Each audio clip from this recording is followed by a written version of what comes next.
个就是 Steam 最新推出的游戏主机 Steam Machine， 直译是蒸汽机。从公布开始，它就备受瞩目，一度被认为是 PC 游戏进客厅的标志，直到它说自己卖7600人民币。比 PS5 Pro 还贵一些。今天我们就来一起全方位体验一下，甚至把它彻底拆开。而且我们还做了很多测试，来告诉你它的性能到底算怎么回事。最后我们再一起讨论这台蒸汽机究竟能不能让 PC 游戏开进客厅。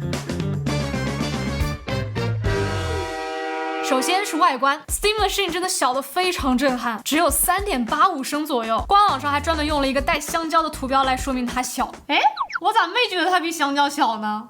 肯定是香蕉出了问题，跟 PS5 和 Xbox 比都要矮很多，跟旁边这种10升起步的迷你 ITX PC 比更是小得惊人。看起来它几乎就是一个16厘米左右的黑色立方体，三边长非常接近，比名字里写着立方体的任天堂 GameCube 更 Cube， 不愧是 GameCube。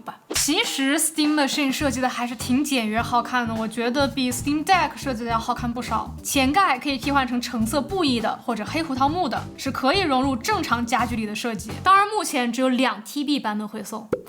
不过呢 ，Valve 是会公开图纸的，到时候你可以选择自己去3D 打印，或者去买一些第三方的。正面这里有一条灯带，可以按照你的想法换颜色，也可以同步显示游戏的下载进度，一会儿可以试试。正面有2个 USB-A 3.0 口，一个高速 microSD 卡槽，背面有一个 USB-C， 2个 USB-A 2.0， 一个千兆网口，一个 DP 1.4 口和一个 HDMI 2.0 接口。其实硬件是支持 HDMI 2.1 的，只不过要等一下驱动更新。还有一个普通的8字电源口，电源内置不错。拆开看看硬件设计，掀开面板可以直接看到硕大的散热器。继续拆。Steam Machine 的拆机维修难度和普通台式机差不多，拧下来几个梅花口的螺丝。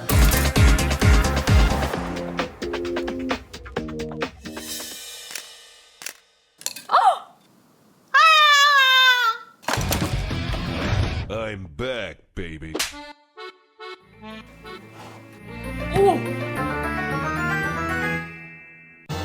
哇，一下就倒出来了，内部好整洁啊，也是立方体。可以看到 Steam Machine 的内部空间几乎全贡献给了这个散热器和一个特别厚实的12厘米风扇。整个 Steam Machine 只有这一个风扇在散热，它会从前面面盖的缝隙和机器底下的开孔吸入冷空气，经过散热片从后面排出热空气。散热系统设计的还是很厉害的，整洁漂亮，流体力学也合理。为了防止屁股排出的热空气再被底下的开口这样给吸回去，这里还有一个凸起的挡板，这是什么？这是 F1 的空气动力学吗？万一你买了的话 ，vivo50 我会告诉你不要把它放在地毯上面，因为会影响性能表现。这样的散热配置用来控制它整机峰值200瓦左右的功耗，实在是太轻松了。Steam Machine 运行起来是非常安静的，比 PS5 还安静，基本听不到它在工作。一个有意思的地方是 Steam Machine 里面竟然藏了4根天线，2根 WiFi 很常见，但是竟然有一个单独给蓝牙，保证信号强度，还有一个就是专门给 Steam 手柄用的，不用 Puck 就能直连 2.4G， 底下就 SSD 插槽，很容易换，自带是短的，也可以用长的，内存也不是焊上去的，但是想要换内存就得多拆不少东西了。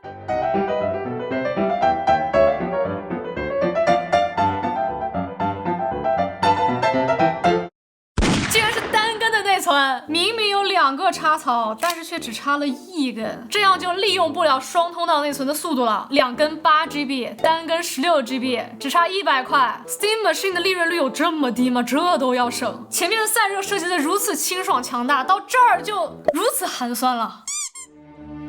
准备开机。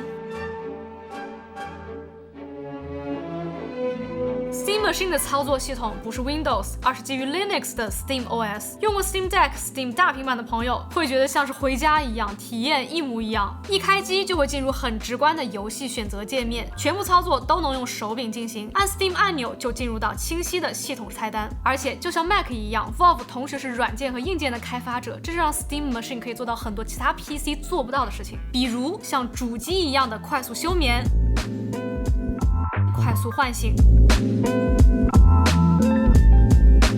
基本不需要等待，直接回到游戏。还有 HDMI-CEC， 让你用手柄打开 Steam Machine 的同时，电视也自动开机，并且电视自己把输入源切换到 Steam Machine。这个功能在主机里面非常常见，但是在电脑上只有 Mac Mini M4 可以做到。另外呢，就是 Steam Machine 了。再比如下载游戏的时候，前面盖板下的灯条就会这样显示 Steam 里游戏的下载进度。其实 Steam Machine 相比于 PC， 它的整个硬件设计的定位还挺像 Mac Mini 的，它比同级别硬件都要小很多，整个设计很简洁，它超级安静，用户体验很傻瓜，不需要安装什么驱动，开机即用。但是这些都是镶边的，再吹下去我都快觉得它牛逼了，还是赶紧看看性能吧。游戏机最重要的就是性能。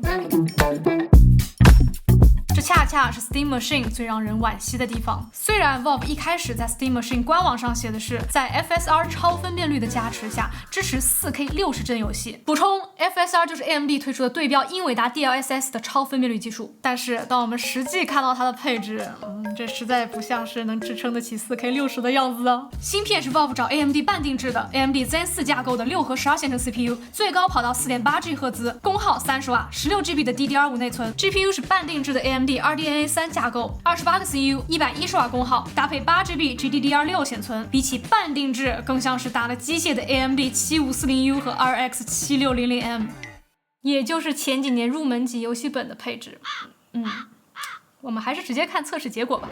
原生 4K 当然就不用想了，绝无可能到60帧。如果是比较新的游戏，中画质下30可能都达不到。但即使是打开 FSR 超分辨率，像2077这种游戏要想达到60帧流畅的水平， FSR 必须开到性能这种很激进的档位才行。刺客信条影极端性能 FSR 原生分辨率已经只有 966P， 所有设置都调到最低，甚至还打开真生成，结果平均也只有58 FPS。但这时候其实你看到的画面80%都是 AI 猜的了。当然也有表现还不错的，比如大镖客2和古墓丽影暗影，原生 4K 中画质也有50帧， FSR 开到平衡就可以稳定60帧了。但这些都是上世代 PS4 时代的游戏了，我们即将就要跨入 PS6 时代了。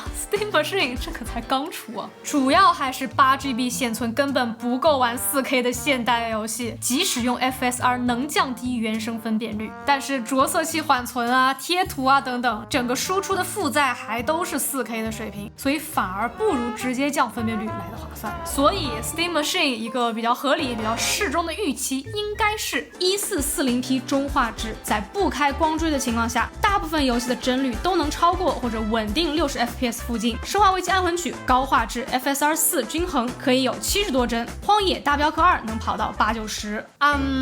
1440P 中画质60帧的水平真的很难说是 4K 60啊。所以 Valve 前2天也刚刚修改了产品介绍官网的说辞，从 4K 60改成了能以最高 4K 分辨率进行游戏，行吧？以及在这么多游戏里，我发现 Steam Machine 有一个死穴，就是光追。任何游戏，即使是1080P， 只要开了一定程度的光追，帧数就会完全崩溃，30帧都很难保持。但是偏偏有些游戏就是强制开启光追的，比如夺宝奇兵古老之圈，也是因为 Steam Machine 的 RDNA 3架构 GPU 硬件加速光追做得不够好吧。对了，如果你自己花钱从单通道内存升级到了双通道内存的话， CPU 负载高的游戏都会有10%几的帧率提升。总体来说 Steam Machine 的综合性能表现略弱于4060游戏本，如果打开光追就会弱于4060非常多。Valve 给 Steam Machine 定的性能目标是6倍于 Steam Deck， 超过70%玩家已有配置。只看这2个的话，确实是都做到了。毕竟 Steam 硬件调查显示，大家也就是用入门级的 GPU 了。但是 Steam Machine 想进入的客厅市场，这个山头其实已经有一个霸主了，就是 PS5。理论上 Steam Machine CPU 更强，内存更大， GPU 呢弱一点。所以 Steam Machine 和这个6岁高龄的白色立领老将比怎么样呢？基本全输。极限竞速：地平线5、心灵杀手2都是 PS5 微弱获胜，只有在 CPU 受限的个别游戏的个别场景，比如红色沙漠或者博德之门3的第3章 ，Steam Machine 能获得短暂优势。可是 PS5 的价格是 Steam Machine 的一半啊，连 PS5 Pro 都要比 Steam Machine 便宜，而且 PS5 Pro 都快把它打飞了，而且 PS5 Pro 还能玩 GTA 6呢 ，Steam Machine 啥时候玩得上？哎，情绪占领高地了，我们现在来冷静的聊一聊 Steam Machine 的性价比。它哪有性价比啊？定价7600人民币起，只有512GB 存储，还不带手柄。要 Steam 手柄的话，还要再加600，2TB 的版本要1万块，还是不带手柄，但是会送2个替换的面盖。说实话，我们常常说没有错误的产品，只有错误的定价。Steam Machine 就有一个非常错误的定价，我几乎找不到可以推荐它的对象啊，就是富哥富姐会觉得它不够强，入门级的消费者就觉得它太贵了，客厅用户可以直接买 PS5，我觉得可能只有 Gabe 的老粉会买它。而且它确实也是我见过的第一个没有飞快抢光断货的 Steam 硬件。你看，你现在还可以用原价下单呢。一个4060游戏本只要6000块，还多了键盘、触控板和屏幕，更别说组一台同性能的台式机。PS5 涨价以后也只要4000，还送手柄呢。Steam Machine 唯一的优势就是它的体积、安静，还有软件体验。但是光靠这些，怎么把它推荐出去啊？毕竟无论是纯粹的 PC 还是纯粹的主机，都比它性能更强，价格更低。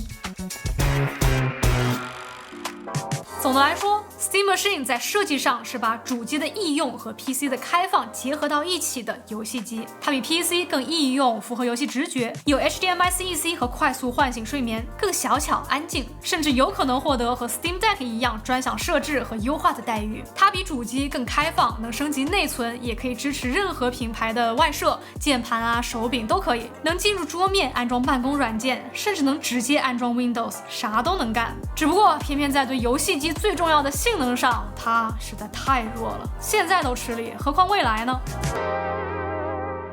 所以 Steam Machine 为什么是现在这样的？ Valve 说，设计开发 Steam Machine 的初衷或者说灵感是他们发现很多人会用 Steam Deck 接电视用，但是 Steam Deck 的性能并不完全够，有些游戏就是不管怎么降低画质都玩不流畅，所以 Steam Machine 只要做到能玩所有游戏，做到非常适合让 Steam 游戏进入客厅就可以了。至于价格， Valve 亲口承认，目前这个价格并不是他们希望看到的，只是他们在面对内存厂商的时候没有任何议价能力。具体也可以看我们专门讲涨价的这期视频。 Valve 原本瞄准的价格，也就是他们刚刚公布 Steam Machine 时候设想的那个价格，根据推算是750到800美元左右，差不多5000块。如果是5000块，那我觉得 Steam Machine 和 PS5 比算是互有胜负，总是会有人选择 Steam Machine 的。但是现在价格差距太大了，索尼很明显在补贴 PS5 的价格，以一个亏钱的价格卖硬件，指望通过软件销售的分成赚更多的钱。那 Valve 为什么不补贴呢？ Steam 上卖一个游戏也要收30%的过路费啊，这个也是一笔巨款，它绝对是补得起的。其实 Steam Deck 的最低配64GB 版本之所以能那么便宜，就是因为 Valve 在补贴，亏钱卖。但是 Steam Machine Valve 甚至专门声明过，不会亏钱卖，没有补贴。因为没有人能够保证买了 Steam Machine 回去就只装 Steam 上面的游戏，它还可以用来当一个工作电脑，或者只安装 Epic 商店里的游戏。既然如此，事已至此， Steam Machine 还有存在的必要吗？对此我一直感到很困惑，直到前2天，因为 Steam Machine 实在性价比过低，很多人开始做自己的 Steam Machine 了，有自己 DIY 的，也有组装出来准备拿来卖的，总之都要安装 Steam OS。没错， Steam OS 这个承载了 Steam Machine 90%个性和功能的系统，随着 Steam Machine 的发售，推出了最新的3.8版本，开放给所有 PC 下载安装了。只要你用的是 AMD 显卡，一切就都合理了。Steam Machine 本来就不是重点， Steam OS 才是。既然它自己不好卖，那它的职责就是成为一个样板间，去刺激更多自制 Steam Machine 的诞生，去给更多未来的客厅 PC 主机提供一个模仿和超越的对象。Valve 对于这个不补贴的事情还有一个补充，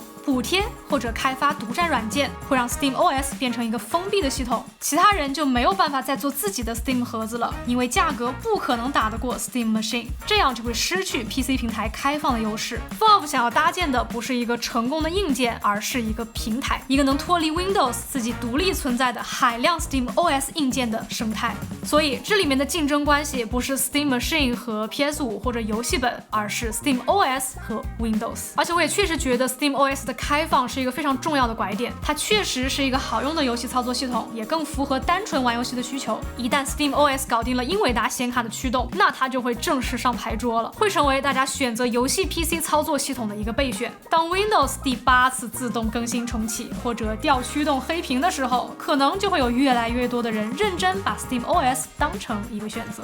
所以 Steam Machine 确实是蒸汽机，只不过蒸汽机并不需要自己走路，它只需要驱动着 Steam OS 这辆火车，搭载上无数个各种各样的第三方 Steam OS 主机，一起向前行驶。